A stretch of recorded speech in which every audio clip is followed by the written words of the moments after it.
Warning, incoming game over. Warning, incoming game over. Welcome back to Game Over Toronto, everybody. Leafs win 3-2 over the New York Rangers. I think any game after that thriller in Boston a couple of nights ago was going to be a bit of a letdown, a bit of a disappointment. I wasn't expecting the Leafs to return to the genre of games that they played earlier in this season where they're like, hey, what if we got less than 20 shots and still won? What if we played, a game that looks like we should have lost several times over and still won? But I'm not complaining. And I don't think anybody watching this is, unless for some reason you're a New York Rangers fan, in which case, welcome. We will be gloating about our victory tonight. As I said, welcome to Game Over Toronto. I'm Dominic Jones. With me is Lauren Williamson. Lauren, good to finally be on with you again. It's been forever since we did a stream together. It has been 83 years, and I can still smell the fresh paint. Yes, it has been a little while, my friend. Happy Friday, everybody. Yeah, man, Leafs 3-2 win. This happened a lot last season, didn't it? And it feels like the longer this goes on, the more it's happening. Now, the good thing is the Leafs have officially won 4 in a row and broken the 3-up, 3-down curse that seemed to just be going around like Groundhog Day. Winning 4 in a row, keeping a team that is down and fighting through their lives just out of reach of the playoffs or just on the outskirts of it. So, yeah. I mean, the Leafs don't play on a Saturday for the first time in what feels like forever in the regular season, excluding the last 3 weeks, essentially. And then we will be back on Sunday. But yeah, starting off the weekend with a bang, 3-2 in regulation too. It was tight at the end there. Yeah, 3 missed empty nets. Isn't the greatest stat in the world. But what is a very nice stat is first place in the Atlantic. Leafs retake it back from the Florida Panthers. They seem to just sort of be volleying back and forth between first place for right now. And look, I'll take that. If we want to just keep trading back and forth, we've got the game on hand on the Panthers, and be nice to finish atop the division and potentially not play Tampa in the first round. Although, given our recent history against Tampa, maybe that is actually the best bet. Maybe that's where we want to be. But that's a problem for 2 months from now. We'll worry about that then. For now, let's dive into this one. Let's talk about this Leafs win, 3-2, as we said, over the New York Rangers. Lauren, just overall, what was your sort of reaction? What's your feeling on this game that we just watched? Well, I'm glad that Stolarz is our goalie and not other last-named players from Leafs past. They were showing before the game started a bunch of the goalies that have played for the Leafs against the Rangers in the last 7 years, and there were players that I totally forgot had played for the Leafs, like Eric Shelgren. I was like, that guy, I forgot that you existed. Sorry, but it's very nice for the Leafs to actually sort of goalie the other team a little bit. Our goalie was far and away our best player tonight. Anthony Stolarz once again putting up big numbers, only letting two goals in on 34 shots. The Rangers literally doubling up the shots on the Leafs. Again, another game that on paper it felt like the Leafs were losing all night, even though they were often in the lead. And it was a nail biter right to the end. So good way to start the weekend, man. Yeah. Good way. Absolutely. And Anthony Stolarz, right? He plays, this is back-to-back or second game in a row. Wall, I guess, was under the weather, so Stolarz comes in and plays this one. And the conversation, again, not to get too far ahead of ourselves, but the conversation seems to be starting on the broadcast, in the intermission segments, all of that, of who starts game 1 of the playoffs. So let's just pile on into that discussion. And Who would you go with? Who would you go with? Playoffs start tomorrow. Going up against, let's say you're going up against Tampa. Let's just be realistic here. Who are you throwing in net game 1 against the Lightning if the playoffs were to start tomorrow and they were to play the Lightning? We didn't discuss this in the beforehand topics. Yeah, sir. I know. Thanks for that. Just throw me a knuckleball. Why don't you? Yeah, why not? Yeah. Like, call me R.A. Dickey. I'm throwing knuckleballs out here. Yes. I would actually, if I'm being totally honest with myself, I actually think that I would start Anthony Stolarz. Okay. I do. I do think in a game like tonight and the game against Boston the other night, his puck tracking is kind of ridiculous. Like his reflexes and his ability to track the puck when it's within 5 feet of the net is a little bit absurd. He made a couple right pad saves tonight that would have broken other goalies' legs. And the more he plays, the more I love it. Now, I will say, I do think that the Leafs are kind of getting into a bad habit and maybe relying on goaltending a bit too much and not doing enough defensively to try and break up the play before it gets there. Because the reality is they know that they have a goalie in there that will probably stop it. So I feel like they've kind of taken their foot off of the gas in terms of the defense. And we know that it was reported earlier this season statistically that the Leafs actually do play better in front of Joseph Woll for whatever reason, even though Anthony Stolarz does have a higher save percentage. I like Anthony Stolarz. He's gone deep in the playoffs with the Panthers before. He's been deep in the play. He's won a Stanley Cup. Yeah, it's true, and this is one of those questions where I don't think there's a wrong answer, at least not right now. Again, we'll check back into it in a couple of months, 2 weeks. and and maybe we'll feel differently. I actually, even after a game like tonight, I'm inclined to go with Woll still, and really, in part because of what you said there about how the Leafs tend to play better in front of him, and I'd like to see them, go into the playoffs playing their best across the board. But Woll, and maybe this is recency bias, maybe this is Toronto bias and not watching enough Florida Panthers games over the past few years. But when Woll has gone into the playoff games for the Leafs, he's won games. He's played the best. He's been their best playoff goalie. He won the 2 games that he was in last season against the Bruins. And when he came into that Florida series, he's the only one that won a game in that series too, 2 years ago. Yeah. You're right. Different scenarios, very, very small sample size. I think Stolarz, though, has only played in 1 playoff game as well. So we're looking at 2 guys with very little stuff. Very, very little sample sizes there. Yeah. But Stolarz, to be fair, he, like you said, he went to the final. So he saw what it takes. He understands what it takes. Woll has not had that experience, but so far I'd give just the slightest of slight edge to Woll. But look, there's still plenty of runway left for Stolarz to push me over the edge to say, yeah, all right, give him the start. Because right now it is kind of a 51-49 thing where it's like 51% of me is like, yeah, go with Woll, and 49% of me is still saying, yeah, but Stolarz could do it. He could do it. So as an addendum to your question, in the playoffs, since we're playing screw you with the questions, do you go 1 starter and they are your starter for the playoffs, or do you go back and forth? I think you go 1 starter until you don't. So I think you give both of them a real short leash. So let's say you say, all right, Stolarz, you're starting. Play game 1. You win game 1, all right, you play game 2.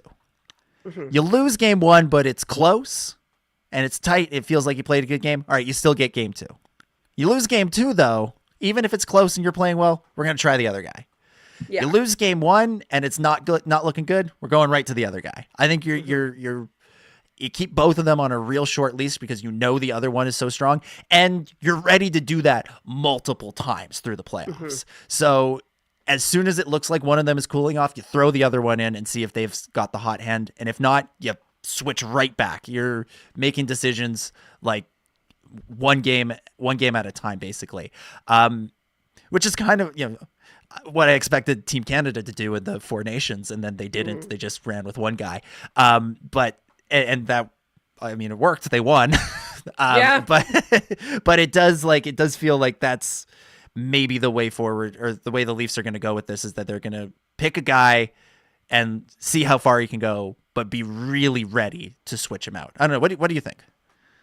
Well, I get the comparison with the 4 nations. I think we were all surprised that Jordan Binnington got all of the games, and I think we were all surprised that he won all of those games. I mean, he lost except the one, games, honestly, right? But what I mean is that they stuck with him regardless, and that no one else did get an opportunity. Now, having said that, they played 4 games. Yeah, that's right? That's one series. That's not even a whole series. Yeah, right. Yeah, it's half of a series. You need 4 wins to win the series. But I think we were all surprised by that, but I don't think we're going to be surprised regardless of what they do in the net. And I think either way, we're going to be happy. Yeah. Neither one of these goalies, it's not like one of them has been just really hot, but has had really bad issues in the past. Like at no point, and again, like knock on wood here, at no point have either of these goalies really gone on like a really bad cold streak. And thankfully, they both haven't gone on one at the same time, which has happened with other teams. Yeah. Right? So I think either way, we'll be happy. I think that just because he does have a little bit more playoff experience in terms of being in the room and being on the bench when it happened. I think between the two of them, they have less than a dozen playoff games together. Right? Yeah. Actually starting. Yeah. Which, quite a small sample size, but he has been there. So I would personally do Stolarz, but if they do well, I'm totally fine with that because I know that the other guy is also wicked. Yeah. Yeah. So, it's right now we're in that really lucky position of you don't have to really worry about it. You don't have to really worry about it. Because last year, I feel like we were worrying about it. Year before that, kind of worrying about it. Maybe less We've so. been worrying about it in some degree. Yeah. At least the last 15 years. At no point in the last 15 years have we been going into the playoffs being like, this is a strength, a top 2 strength on the team. Yeah. It just hasn't been the case. Yeah. There were guys who could play well, guys who could steal you a game, but they were also guys who you expected to let in a soft goal here and there, expected to lose you a game. Your Jack Campbells, your Freddie Andersons, Ilya Samsonov, all of them. Streaky is a bad squeegee. Yeah. Right? Yeah. And like I said, neither of these guys have been streaky, which is good. But even if they get streaky, then as long as they don't do it at the same time. Last. Yeah. I have no belief that it will last. There's no proof in either of them that would last. I couldn't feel better about that position. This is the first time like I said, at least 15 years where a goaltending is not even in the conversation at the deadline. Like in previous years, it has been like, something that's talked about, but nothing really happens. But this year, like it's not a discussion topic at around the dinner table at St. Patrick's Day this year. Yeah. That Brad Treliving isn't sitting down at Boston Pizza with all of his family going, what do you guys think? Should we get a goalie? And it's like, no, that's the one thing where you don't have to worry about it. Moving sort of up the ice maybe a little bit, we should talk a little bit about the defense. It was an interesting game for the D.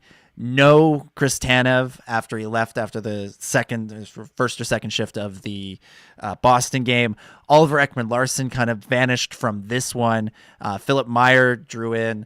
A lot was put on Jake McCabe. A lot was put on Benoit. A lot was put on Riley, obviously. What did you think of how the defense handled this situation, being down 2 of the key guys? As good as they could have. I mean, there were some defensive lapses, but for the most part, those lapses were because of forwards, not defense. Now, having said that, Timmins had another couple really rough passes. It feels like he has a little bit of the Travis Dermott syndrome where he can make a good defensive read, but his first pass is just not good sometimes. It happened in the Boston game where he essentially just passed it to the other team at the blue line. There was a couple of times where he had the puck in the Leafs end tonight and was not able to clear it, even though he was first to it. But I think Jake McCabe has stepped up, and I imagine he's still pretty sore. I mean, if we remember, he was injured just a couple weeks ago.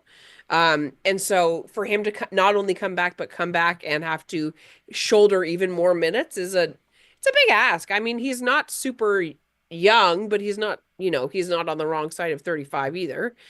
But they've done well. Obviously, it's huge seeing Oliver Ekman-Larsson go down. Yeah. I mean, the good thing is it wasn't like there was a massive thing that happened where it was like, oh God, he needed to be helped off the ice. Yes. Yeah. It was one of those ones that just kind of you sort of went, hey, OEL hasn't played in a while. Yeah. There wasn't it wasn't a big dramatic thing. It wasn't even a couple of years. Like when Tanev got hurt, he got hit really bad and then was super slow to the bench, and they were essentially mentioning it while it was happening. That was not the case with OEL this game. Yeah. Right. So it wasn't even like Jake McCabe, or not Jake McCabe, Jake Muzzin a few years ago when he just sort of went to the bench and went, "I'm done." Like, do you remember that? He just sort of like, "I'm done." There wasn't even that sort of moment. No, it was sort of a, hey, wait a minute. So hopefully it's precautionary. Hopefully they're sort of looking at this game going like, all right, this is another one of those weird ones. So let's just see what we can make happen with the other 5. But it might have even been a case where like he got a really bad stinger and went to the room to see if everything was okay, and then it was, but it was like the game's over, so why bother going back out? Yeah, right. Like that's happened before too. Yeah. So we'll see if Berube or anybody addresses that in the post game comments, but. It does feel like this wasn't the defense's best game, but it was also not the best circumstances for them. I think part of the reason Stolar stood out so much tonight is because he was bailing them out a fair bit. The person that, if OEL is down, if Tanev is down, the person that will be really interesting to watch is Morgan Riley. Because he's finally been sort of coming alive lately. He's had kind of a rough start to the season. He hasn't been the player that we expect him to be. And in February, they were showing this. He's finally up to over a point a game, like well over a point a game. He's playing the type of hockey that you expect Morgan Riley to play. He's been sort of freed up to be a little bit more offensive. He's been jumping in the play, getting involved in goals in the last couple of games. And if one or both of Tanev and OEL is gone for a more extended period, then more is going to be put on Morgan Riley. More is going to be asked of Morgan Riley from a defensive standpoint.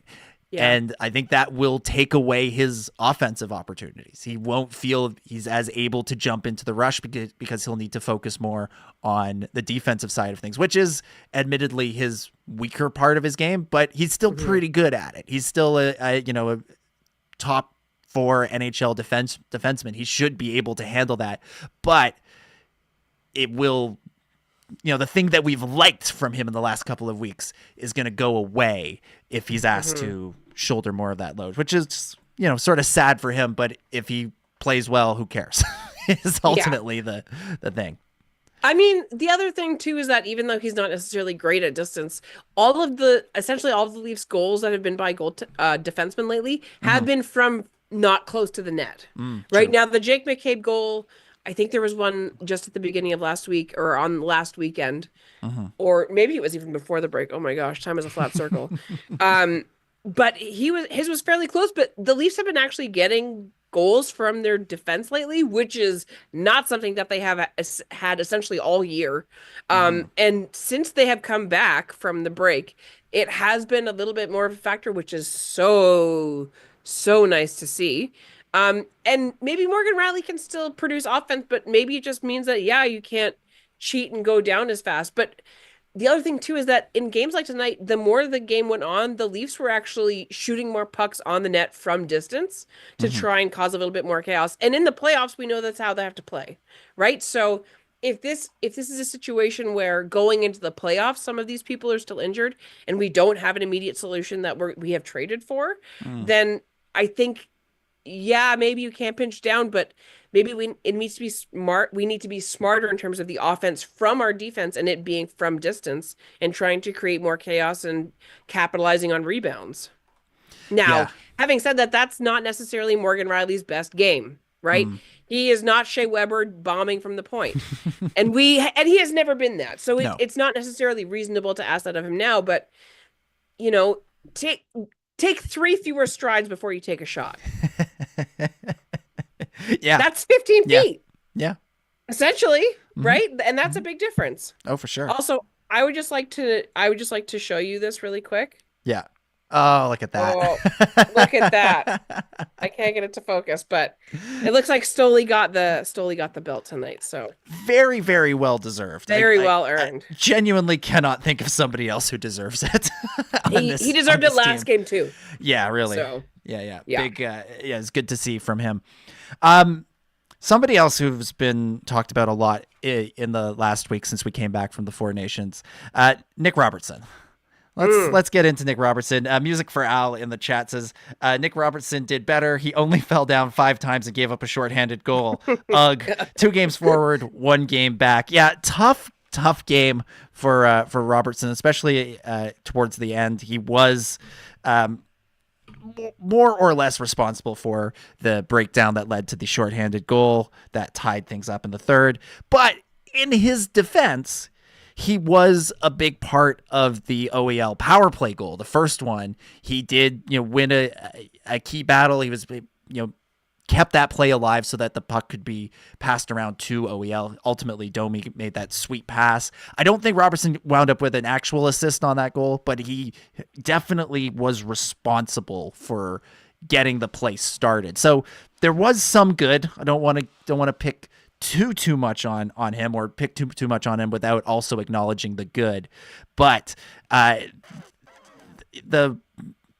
the mistake that led to the shorthanded goal, that's the kind of thing that has been kind of his MO all year. That's the thing that we've been worried about with him, these sort of mental mistakes and not being able to back them up with any sort of defensive play. What did you make of Nick Robertson? And as Music for Al put it, 2 games forward, 1 game back for his progress. I mean, we know that he is like that. Mm-hmm. Unfortunately, despite the fact that he has been so good lately, it isn't a massive surprise that this has happened, mm-hmm. right? Like, he has absolutely sort of regressed to his mean. Mm-hmm. I think the last couple of games have been an exception to what is the norm. And so, yeah, like Al said, I'm not surprised. I do think that how good he was defensively the last couple of games was a flash in the pan. Mm-hmm. And I hate that I said that. And the thing is that it's come out in the last couple of days that Nick Robertson has apparently changed his tune on wanting to be traded from this team and actually wants to stay. Apparently, he feels he's learning a lot and really benefiting from Craig Berube's systems. Okay. But does he want to sign another league min deal? Right. I don't know that I want to watch him play for another 8 years on my team. I don't know that I want him for another 6 years. I don't know that I want to watch him this year in the playoffs. Yeah. Make plays like that. Yeah. Now, those sorts of turnovers happen every day. Yeah. To every team. But the fact of the matter is that it is a trend. It's not like that is a one-off. If David Kampf did that, we would all be surprised. Yes. Right? Because that is an uncommon thing for him to do. But the fact of the matter is, for all of the effort that he does put into skating and effort into trying to, have that dog in him, as they say, and try to get the puck in every battle, he does fall over a couple times a game. Yeah. And he does have these defensive lapses. He does try to fight for the puck, but he frequently loses. Yeah. And so, as we're looking at this and we're talking about how the Leafs have dependability in positions they haven't in years past, and how they have all these extra things on top of the other really good things that we have because of our very well paid offense. Mm-hmm. Little things like that can lose you a series, man. And I don't, there's been so many players that I have loved while they've been on our team, mm-hmm. and then they go into the playoffs and they make a play that literally turns the series around for the other team. Yeah. And I don't want to see him do that. Yeah. And I think that he has the ability to. Yeah. I mean, you mentioned Travis Dermott earlier. I mean, there's sort of a prime example. A big fan Alex of Travis Galchenyuk Dermott. The one year too. Yeah. Remember? This is the same year. The two of them. Justin Hall. Yeah. Cody Ceci, like every single one of them has had a moment in the spotlight of shit going wrong. And we traded all of those players because those were not flashes in the pan and moments that are infrequent. That is a trend. Yeah. And and I think that this is just regressing to the mean. Yeah. We'll see. He is one of those ones that I think people in Toronto talk about him being traded more than he doesn't seem to be mentioned on any of the big trade boards. So I think he will be at least a theoretical member of this team through the end of this year. But whether or not he sees any real playing time in the playoffs, barring injuries, is a big question mark. And, they play him, and playing him and Domi together just feels like designing something to fail. They have essentially the same skill sets and the same problems. I mean, Domi's more of a passer, Robertson's more of a shooter. You'd think they'd complement each other, but neither of them knows how to play defensively. Both of them have really struggled this year. They both have had, came into this year with big expectations and have just sort of fizzled. I mean, I hate to put it in these terms, but Max Domi makes twice what Nick Robertson does. Yeah. And has as third of as many goals. So, So if you're picking between one or the other, you're saying Nick is. If you're asking me Max or Nick, I'm saying yes. I think you're saying no. Yeah, like I think you could get any center. You could get any center. Mm-hmm. You could trade way too many things for Braden Shen and stick him on your third line, and that line will still be a negative. Yep. If that's who he's playing with. Yep. Yeah. That's what you're stuck with. Yep. We'll see. Have one if you had one of them, mm-hmm. If you had Nick Robertson and Brady Shen or Braden Shen and Kelly Yarncroke, that's better. Two of them are defensively responsible. You have one that's a little bit wishy-washy, which happens. I mean, Tavares and Nylander play with Pontus Holmberg. Hello. We know that they can manage, right? So I think that it would be different if you had two players that were defensively responsible, but one is not going to do it. No, yeah. There can't be one babysitter. There needs to be two defensively responsible guys and one guy who, makes everybody sweat, but can also make something happen. And so, I mean, Kelly Yarncroc, all year has kind of been looming in the background, his eventual return. He's going to be our Mark Stone. That's what's going to happen, kids. Exactly. Here we go. Exactly. Just like Mark Stone. Conn Smythe winner incoming. Hey, if it happens, I'm here for it. I love it.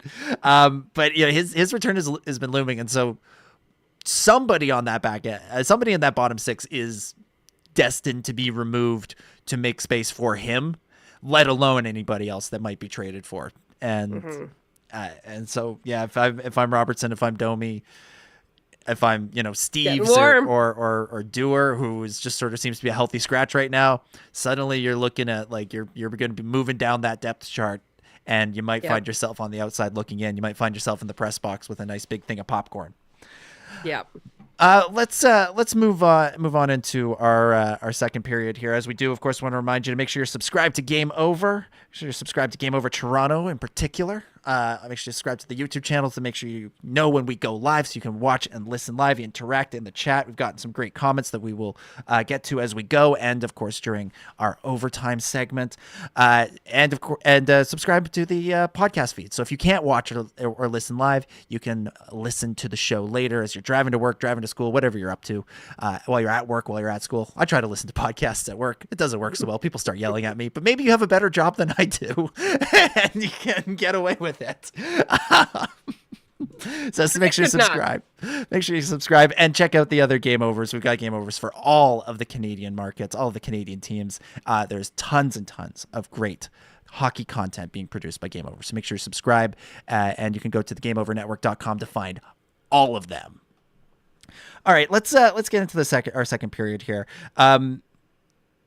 We talked about things that are going well. We talked about things that are going not so well. One thing that I'm not quite sure of what to make of just yet is what is going on with Austin Matthews. What is happening with our captain? I wouldn't say I'm worried, but I'm wondering what's going on. I'll say I'm worried. Okay. I'll be the bad guy. I'm fine with that. Because he's not playing poorly. He's still doing good things defensively. He's still generating offense. He set up the nice goal. Assists. Yeah. But he has not scored a goal on a goalie since before the Four Nations tournament, and that includes the Four Nations tournament. I mean, Jordan Binnington robbed him in overtime, so there is that. And he's had plenty of chances. I think he hit two or three posts tonight. He hit posts in the previous game. It's just like he hit posts through the Four Nations. Yeah, it just seems like he's just a little bit off. You said you're worried. What are you thinking is going on here, or what's the solution here with Austin Matthews? I mean, the worry is that it's game 59 and William Nylander is leading the team in goals. Not that I have a problem with that. Like, I love me some Swedish William Nylander, but the fact of the matter is Austin Matthews has been far and away the best goal scorer in the league, arguably, for a number of years. Not to say that he's a better player than other players, right? I think that Draisaitl is a better one-timer, and Ovi is even better on the one-timer than that, et cetera, et cetera. But in terms of like ability to make things happen in terms of goal scoring, Matthews for the last couple of years has been simply unbeatable.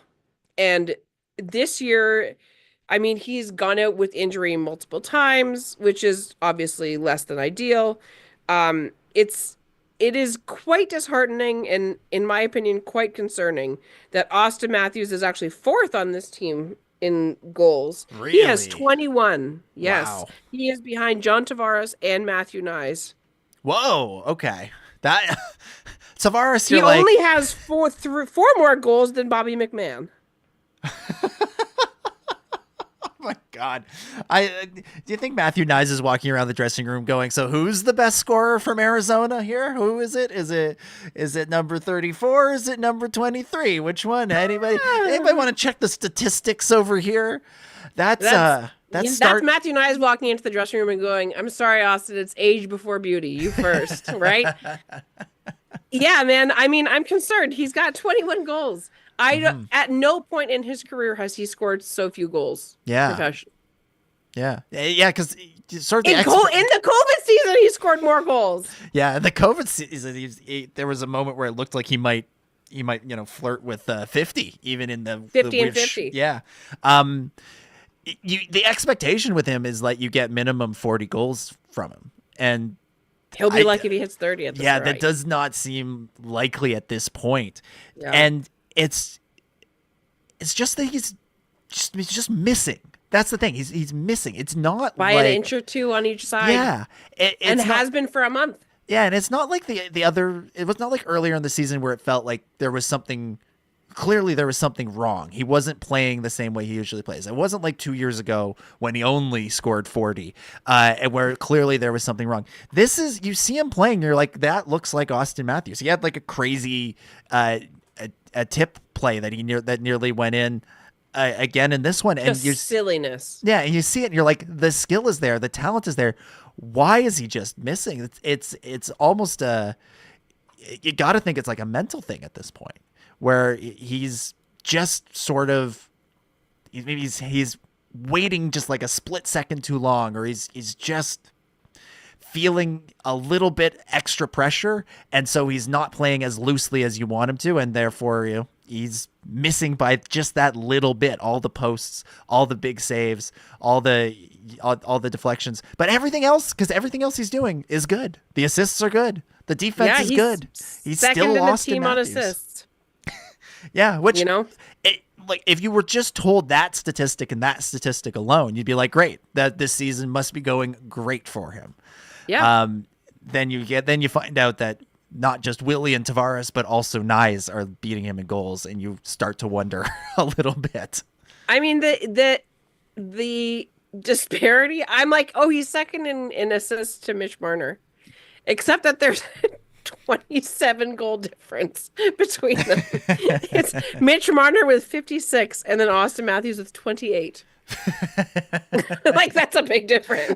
Quite the drop off. Yeah, but it's the same with goals on the Leafs. William Nylander is 34, and then John Tavares and Matthew Nyes have 22. Wow. I mean, it does speak to how great a season Mitch is having and how great a season Willie is having, that they are running away. That we're top of the Atlantic. Yeah, top of the Atlantic, and they are leading the team in those categories by a long shot. And the Marner contract conversation continues to, seep into everything, but he continues to just do things where it's going to be real hard for the Leafs to say no to his requests or to argue against them. And it's going to make for some interesting conversations come free agency. But Austin Matthews, one of the I do hope that it's one of those things where one of these days he gets a hat trick, and then all of a sudden he's back to being himself, and he doesn't hit 40, but maybe he ends with 32 or 33, and you go into the playoffs feeling okay, he's back, and then he can play properly in the playoffs and not get sick and nearly die and miss 3 games, and all the things that happened last year that we would love to avoid. Yeah, to quote Jason in the chat, hitting post assist, the goals will come. Yes. Oh yes, they will come. Yes, they will. Yeah, I think it is a matter of time, right? Mm-hmm. I do think that it is Thanos style inevitable. Mm-hmm. I would rather him be cold now than in 6 weeks. Yeah. But it is still, I mean, we know the last couple of years they have been solid defensively, but they just haven't been able to score in the playoffs. Mm-hmm. So obviously it's a concern. Yeah. Right? It is. It's the looming shadow in the background in the corner of your eye that you can't quite look at. Yeah. And to try and put it maybe an optimistic spin on it, if all of these other guys are stepping up, if Nyes is stepping up and leading, being second or third on the team in goals, if McMahon is just a couple of goals behind, if Tavares can continue to produce at this level, if Willie can continue to produce, if Mitch continues to remember that he can shoot the puck really, really well, if all of those things continue to happen, and then Austin figures it out in the last 6 weeks of the season, all of a sudden you come into that playoff series going, oh, everybody can do it. We're not just going to rely on one guy, because that, if we go back to the beginning of the season, that was kind of a problem with the power play and stuff. It was like they were always trying to run everything through either Austin or Willie instead of being dangerous and letting everybody have a go at it. And if they can just remember that they are all really talented, they're all special in their own way, then they might actually stand a chance to get some offense going in the playoffs. Everyone is special in their own way. Yeah. Yes. They're NHL players. They're all special in their own way. Yeah. And I will say, I'm so glad that, for the most part on this show, we have done a hell of a job trying not to talk about Mitch Marner's expiring contract all the time. Yep. Same with John Tavares. It has basically not been a major point of conversation. Mm-hmm. There's been a couple of shows where it's come up, right? But it's not like this underlying current in every single episode where we're like, this is the problem. We've talked more about the double drop back entries than the contract situations, which is a nice change of pace. Breath of fresh air. Yeah, man. Exactly. Yeah. Exactly. We'll move off of Austin Matthews and move to a very different player on this team, Ryan Reeves. Ryan Reeves drew back into the lineup tonight. We all know why, but he didn't fight Matt Rempe. That didn't happen. That they were barely on the ice tonight at the same time tonight. He did lay a couple of big hits, which was nice. But is there room for Ryan Reeves on this team in the future? Is there a spot for him? No, instantly no. I've seen enough. I mean, it's nice to have the insurance, sure, but again, they said it on the broadcast. Matt Rempe has been trying to be very good after he got suspended. He's trying to actually play more hockey. Mm-hmm. I think Alex Steves provides more offense. Am I glad that he didn't play against the Rangers tonight and Matt Rempe? Sure. But this weekend, the Leafs are playing the Pens on Sunday, I'm pretty sure. Mm-hmm. Why would Alex Steves not go into that game? Mm-hmm. Just try it. Yeah. What benefit is there to keeping him off the ice and putting in Ryan Reeves for these games? Because even in his best games where he does all the things you want Ryan Reeves to do, he still gets stapled to the bench for the last 15 minutes of the game. You don't see him out there. Nope. You wind up having a line of, Kampf, Holmberg, and Nylander, or Kampf, Dewar, and Nylander. They just double shift Willie to get him some more playing time. Or Matthews, it happened tonight. Yeah, and you don't see him. So I like Ryan Reeves as a personality. Sure, he brings a lot in that way, and he's fun to have around. But you can get that by putting him on waivers and having him in the suit in the tunnel. Yeah, exactly. He doesn't have to play for you on the ice. Exactly. He's not going to contribute anything offensively. No. He laid one good hit tonight. Yeah. I expect we'll see him once or twice more through the season, but really he's going to It see should not happen after the playoffs start. Yeah, he's going to see unless major injuries happen. Yeah. Heaven forbid. I think we see him sort of most regularly in the last little bit leading up to the playoffs, just to, rest some other guys and just to make sure that, because I think they play, Florida and some of those teams they might play in the playoffs in that last week, just to be out there, just to make sure nobody tries any sort of funny business to get an advantage before game one. But I think his time as a Leaf is pretty much done, barring some sort of extreme unforeseen circumstance. Yeah, it sort of feels like a bonfire that has now burnt out and just kind of smoldering ashes. Yeah. Like, there's still smoke rising. You could boil a pot if you really had to, but you're not going to successfully cook a piece of chicken. Yeah. Yeah, you'll be real lucky if you can toast a marshmallow. Yes. Warm only. Warm only. It's one of those ones where the middle is still really cold. The outside's kind of, yeah. You make the little shot glass. Yeah. Exactly. Yeah. All right. Let's move into our third period here. As we do that, of course, we want to remind you, if you want to support Game Over financially, there's a couple of ways you can do that. You can sign up for the Patreon. Go to patreon.com/the Game Over Network. There's all sorts of fun perks you can get there. There was some good stuff going on during the Four Nations tournament that was all happening exclusively on the Patreon. The link is in the description to the video. There's also a link to the crowdfunding site La Ruche, which is based out of Quebec and can unlock some government funding if we hit our goals there. And also you can buy merchandise and you can look good in your Game Over Toronto or Game Over Montreal or Game Over Winnipeg or Game Over Vancouver shirts and hoodies. Again, you go to the gameovernetwork.com/store. You can find all of that good stuff. It's quality materials, quality stuff, and it looks good and it spreads the word as well. So those are some options for you if you are enjoying what you're hearing and want to take your support to the next level. For the third period, look, the trade deadline's a week away. We can't get around it. Nope. Everybody's talking about it. That's all we're going to talk about, really. But we're going to try and come at this from some angles that are maybe a little bit different from what the majority has been thus far. And I want to start, because this is one thing that's been heating up lately, the Mikko Rantanen stuff. Obviously, Carolina and Rantanen are not necessarily loving that relationship since the big trade a couple months ago. And now it seems every time he comes up, somebody insists on going, oh, the Leafs could be in on him too. But it doesn't feel the same as, like, say, the Braden Shen rumors. Like, it feels like with the Braden Shen rumors, it feels like there's something there.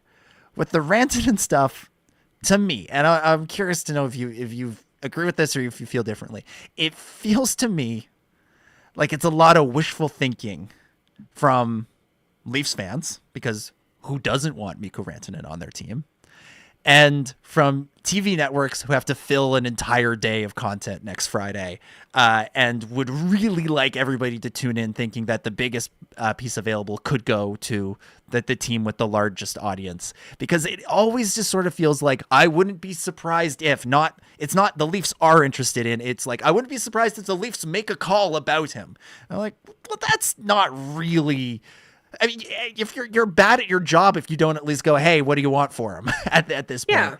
Yeah. So I don't know. It feels awkward because it you can see why this is happening. The Marner thing, as we said, is hanging over everything, but it also doesn't really feel that likely. It doesn't necessarily, I think, fit with Brad Treliving's MO, and I feel like he more wants someone in that sort of third line center-ish kind of role. I don't know. What do you think? What do you make of the Rantanen stuff? Is there something there, or is this another one of those bonfires that's mostly gone out, or maybe never even really got started? Yeah, I think it's more like a bag of campfire wood on another campsite. Like I don't like. Yeah, I'm positive phone calls have been made just to say what would it cost, but the reality is. I mean, let's be real. Mikko Rantanen is a Stanley Cup champion. He would be a good addition to any team. I would be remiss if I said he wouldn't make my team better. I also think in the same universe, I also think Brady Tkachuk could maybe make our team better. Right? Yeah, if we're dreaming. I think Connor McDavid would make my team great. But is it in the realm of reality? No. I mean, I think that it is in the realm of possibility if John Tavares, Mitch Marner, Mikko Rantanen all go to free agency and all of the chips are on the table, maybe it's a different game. But at that point, Mitch Marner and Mikko Rantanen are probably asking for a number that starts with a 13 or 14. And I know that Mikko Rantanen can perform in the playoffs and is guaranteed to be worth that to some degree. Now he's a little bit older, but he can also play center, which is not something that Mitch Marner can do. It's true. Now, do I want to double down and sign another player to an absurd contract like that? Not particularly, because we know how that has been an anchor around the feet of this team trying to tread water. I don't think that doubling down on that when it's already been an issue for you is a good idea. And I don't think that they want to do that to themselves. I think that Brad Treliving has waited for this summer to come so he can actually have a little bit more breathing room and not have all of these massive contracts. And I just don't see a world where they bring in another one and do it all over again. Right. And if anything, restart the cycle with a new person with a 7-year contract. Now, I think that they're might be likely to do it with Marner because maybe he takes a $12 million thing as a hometown discount. But I think that that's more likely than Mikko Rantanen coming. I'd like to take a hometown discount and be paid only $12 million. That would be lovely. Yeah. Here's the thing. Here's the only way I can see it really working is if Brad Treliving decides to go all Alex Anthopoulos in 2015 and just say, this is it. We're trying this year. And if it doesn't work, well, so be it. Yeah. And it would require basically getting him in, getting Rantanen in, getting Carolina to do some kind of retention, and then just sending out Easton Cowan, sending out that first round pick, and just saying, you know what, we're loading up this year. We're going to put him on. You're going to have a top 6 of Matthews, Marner, Nyes, Tavares, Nylander, Rantanen. And we're just going to say, screw it and see what happens. It'd be our version of bringing in David Price the way the Jays did that year and just saying, let's hope for the best. And, you know, look, we all love the bat flip year. We all love the 2015 Blue Jays, but they didn't win the World Series. There is sort of a little, you know, warning in there as well. But there's like the part of me that is like just a little bit loves the chaos and would just think, just do it, and let's see what happens, because nothing else has worked. Even though I think the story is largely inflated just to make for slightly more interesting television. Sure. But I think that is Mikko Rantanen enough? Because that's if you're doing that, that is your one trade. I don't think you have the roster players or the rookies or the picks to do another trade that impacts defense in a way that we need it. Yeah. Or the bottom 6. Yeah. I would almost rather wait and see, like, Buffalo has fallen off. They will never trade with us.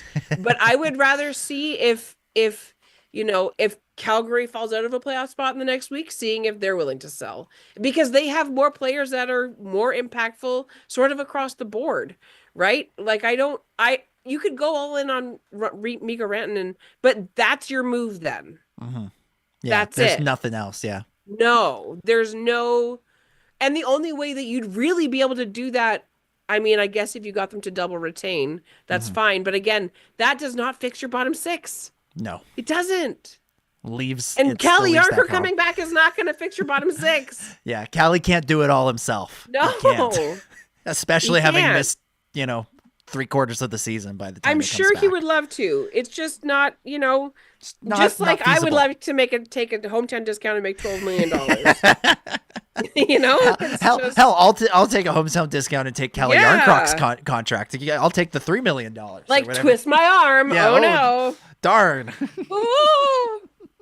Yeah. But if this is unhinged on this Friday evening. Happy night, game over, everybody. I would rather try, if we're going to do that, I would rather make a blockbuster trade with the Islanders and get Noah Dobson and Brock Nelson. Because then you're getting a defenseman. Because if you're going to the farm, then sell it. Sell it for everything you need. Yeah. If you're if you're talking about, you're trading, like, you dropped the name of Easton Cowan, which makes me sick to my stomach. So let's say, because we know that the ask for Braden Shun is absurd. They're basically asking for Minton and Cowan, a first round pick, and maybe another pick as well, which is ridiculous. Goofy. Yeah, that's silly. Yeah, considering. Anyway, I'm not going to get into that. You would be better off trying to scam Lou Lamoriello in Long Island and trying to get some players from Long Island that can actually make a difference and are good in the playoffs. Yeah. Like, let me see here. You could ask for Kyle Palmieri, Brock Nelson, and I don't know, Noah Dobson. And in return, I will give you Nikita Grubenkin, Easton Cowan, Max Domi, Nick Robertson, and a first-round pick. Yeah, there you go. You're instantly better. Yeah, way better. Trade the farm. If you're gonna, bet the farm, you might as well get your money's worth. Yeah, exactly. It's true. It's true. Anyway, that's my soapbox. Yeah. Well, Jason in the chat's agreeing with you. Says, I'm with you, Lauren. That if the choice is Mikko or overall depth at a few positions, I'm picking the depth. And 100%. It's hard to disagree. One player is not enough. Yeah. As exciting as a name as Mikko Rantanen is, we got a lot of exciting names on this team already. We need the support pieces in place to help those guys out. To push them over the edge, because right now the support pieces of Nick Robertson and Max Domi aren't necessarily getting and Pontus Holmberg, despite his 4 goals since the Four Nations Cup, he's really trying to get himself onto Team Sweden in the Olympics. That would take some serious blackmail, and I say that as a big fan of Pontus Holmberg. All right, let's move into our overtime period here. Got some stuff we'll get to in the chat. If you want to add into the conversation, this is your chance. Fire away comments, questions you want us to address in the live chat. While we give folks a chance to do that, Lauren, why don't you tell everybody where they can find you between games? So you can find me on Bluesky. You can find me on Twitter technically, but I'm not there, so I won't know. But if you find me on Bluesky, I talk Leafs all the time. I'm always reposting stuff about Game Over and all kinds of good news articles and everything else. I'm not really on social media other than like LinkedIn, which sucks. Everybody's favorite social media site. Like, I have Instagram, I don't check it. I don't think I've posted anything since May of last year. There you go. I'm not good with Instagram. So Bluesky's where it's at. Yeah. How about you, Dom? There you go. You can follow me. I'm also on Bluesky, but I very infrequently post on it. I post on it about as frequently as I post on Twitter, which is very infrequently. But it's at Dominic J25 on both of those. I do post more regularly on Instagram, although less than I used to. So at Dominic J25 there. And if you want to talk some Star Wars, you can check out my Star Wars podcast, The Star Wars Underworld. We spent a great deal of time breaking down the new trailer for Andor Season 2 on the most recent episode, which I am so excited about. That is going to be an incredible season, and it's going to be overlap with the playoffs. So I'm just going to be in some sort of Star Wars Leafs coma for a little bit there. Should be exciting. Your Star Wars podcast is great. Oh, thank you. Thank you. It's great. I love it. I listen to it all the time at work, on my way to work. Oh, amazing. Thank you. I appreciate that. So yeah, Star Wars Underworld. Check that out if you like the wars. Let's look at some of these questions. The S-dubs. The S-dubs. Let's look at some of this. Mark in the chat says Marner's going to be a new dad. Familiarity or the bag, who knows? So, like, do you think Marner's family might factor into him wanting to stick around in Toronto a little bit more? Yeah. I would think so, because as far as I know, his wife is from here too. Like, I'm pretty sure they were like high school sweethearts, essentially. Yeah. So I would imagine that they want to be around family and stuff, especially with a brand new baby that is going to be on the way now and will be here probably over the summer, I think, right? So yeah. He might get a bit of the Morgan Riley to him next year. Maybe might get off to a bit of a slower start with the less sleep. But yeah, that is... I'm still waiting for Morgan Riley's like new dad strength to kick in. Any minute now. Game 1 of the playoffs. Come on, Morgan. She'll move when she's ready. Yeah, I think that could definitely factor into things. I still think Marner would rather stay here than leave, but I don't think he's so connected to that position or so dug in that position that he wouldn't leave if the better opportunity came about. I think if it goes to free agency, I think the Leafs will offer him a fair thing that will make him consider staying. I also think that there will be teams that are going to be like, hey, Mitch, if you come here, we'll give you like $15 million. Yeah, we'll give you something absurd. And that's a lot of money to try and say no to, right? Yeah. So, I mean, let's be real. Tavares said no to that. Right. Yeah. Sure. So it's possible. And the reality is that he already has generational wealth for his family, for his kids and his grandkids, though that is already guaranteed. Right. So to some degree, I could imagine him maybe, and especially if they go far, like if they, if the Leafs make it to like the conference final, I can't imagine any team, any member of this team being like, you know what, I've had enough now. Yeah. After waiting so long to take those steps. Yeah. You get to the conference final, you're competitive. It feels like there's a chance you could get over the next level or even then it does feel like a lot of these guys would want to come back and finish the job next year. Yeah. Of course, it would be even better if they finished the job this year. That would be even better. That would be great. And then I don't care where you go. Yeah, then you're welcome to go anywhere. We'll see you when it's time to raise your banner into the rafters at Scotiabank Arena. See you at the ring ceremony. Yeah, that's what would happen. There we go. Matt in the chat says, give Timmins a Matthews jersey and nice club seats to spectate the game. Yeah. Connor Timmins, he had a bit of a renaissance at the beginning of the year because I think a lot of people had written him off coming into the season, and he came in and won a spot under Craig Berube. But he's, as we were talking about, he's got a bit of the Travis Dermott to him. I have a question. Do we, with Tanev being day-to-day, which thank goodness that's the news, with OEL going out from this game, what are the chances we see Marshall Rafai before the trade deadline, just to see, not even just to see, but to showcase as a piece? I would rather lose him than Easton Cowan. Just saying. Yeah. Why not? Why not give it a try? I feel like that is a worthy thing to do. Is he really that much of a downgrade on Philippe Myers or Connor Timmins at this point? I mean, try him out, find out. Yeah, I mean, I don't think he could be worse than Timmins. I like that I'm saying that as I'm laughing. I'm like, oh, it's fine. Yeah, so I mean, I don't know why my voice is so squeaky. So Sunday they're against the Penguins, who are at the bottom of the Metro. Monday they're against the Sharks, who are at the bottom of the league. And then they play the Golden Knights as the last game before the trade deadline. Right? So if you're gonna do that, why not call him up for 2 games? Yeah. See what you got. See if anybody else is interested. And you could even go like 11-7. Yeah. Do 11-7. Yeah. Give it that way you're not running your other horses so hard. Yeah, exactly. You're not asking Morgan Riley to pay 28 minutes a night or Jake McCabe. There you go. Or both. Yeah, and if that it gets enough attention on Rafai that suddenly he can be seen as a sweetener in a deal, great.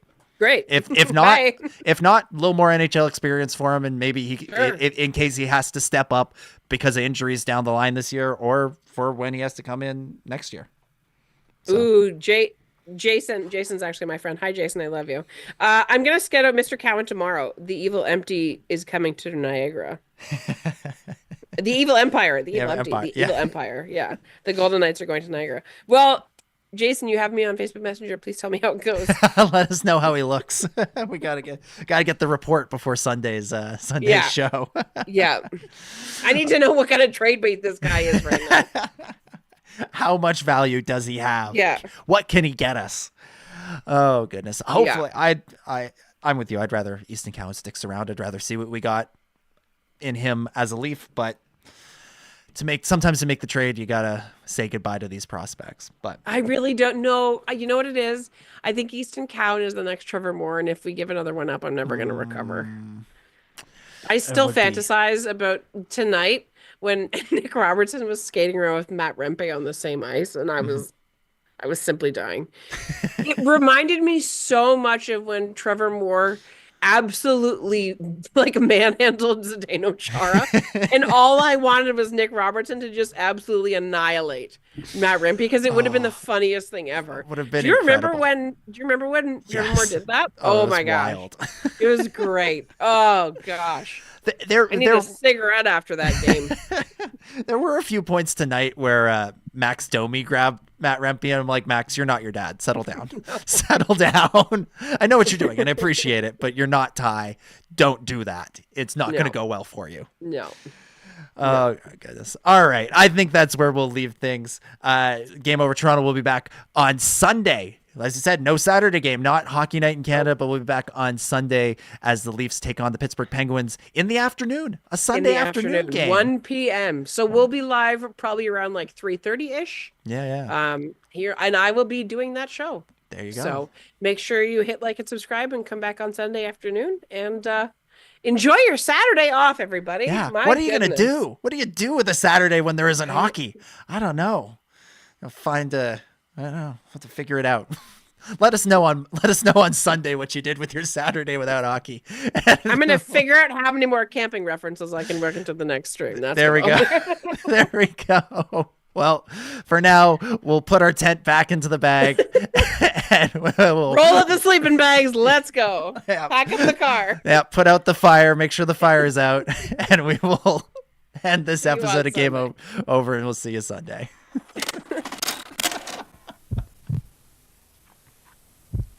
I'm fucking dead. That was fabulous. Yeah,